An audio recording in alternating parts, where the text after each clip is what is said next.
यादव इयत्ता 5वी. ज्ञानवंत तू कीर्तिवंत तू अढळ तुझे स्थान. ज्ञानवंत तू कीर्तिवंत तू अढळ तुझे स्थान.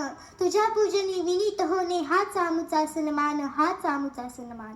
उठा, जागे व्हा आणि जोपर्यंत ध्येय प्राप्त होत नाही तोपर्यंत थांबू नका, असा जगाला मूलमंत्र देणारे प्राभाविक व्यक्तिमत्व म्हणजे स्वामी विवेकानंद. 11 सप्टेंबर 1893 हा दिवस शिकागो शहरातच नव्हे तर अख्ख्या भारतीय इतिहासात सुवर्ण क्षणांनी कोरला गेला आहे.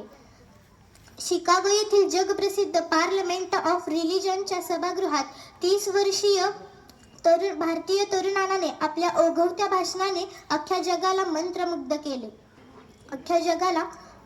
केले. मित्रांनो, ओजस्वी विचार मांडणारा तेजस्वी पुरुष आपल्या भारतातच होऊन गेला. ओजस्वी विचार मांडणारा तेजस्वी पुरुष आपल्या भारतातच होऊन गेला. स्वामी विवेकानंद हे केंद्र देखील ज्ञानच आहेत. मुलांवर चांगले संस्कार करणं, मुलांना वाचनाची आवड लावणं, एकाग्रता करणं व आरोग्यासाठी योग साधना करणं हे केंद्रामार्फतच राबवले जातात. स्वामी विवेकानंद यांचा जन्म कलकत्ता येथील शिमुली या गावी झाला. त्यांची स्मरणशक्ती विलक्षण होती. त्यांनी त्यांच्यावर आईचे केलेले उच्च संस्कार, वडिलांची सामाजिक बांधिलकीची जाणीव, उदात्त विचार व शिक्षणासोबत घडत गेलेला नरेंद्रचा विवेकानंद झाला.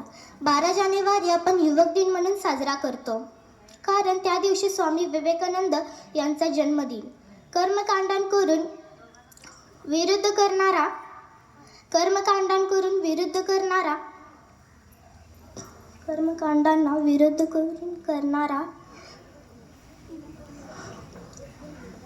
जाता एवढेच म्हणेन की कोणी लढले ज्ञानासाठी, कोणी लढले समतेसाठी, कोणी लढले न्यायासाठी, समतेसाठी, कोणी लढले धर्मासाठी. लढणाऱ्यांमध्ये स्वामी विवेकानंदच आदर्श ठरले. एवढे बोलून माझे संपवते. जय हिंद, जय हिंद.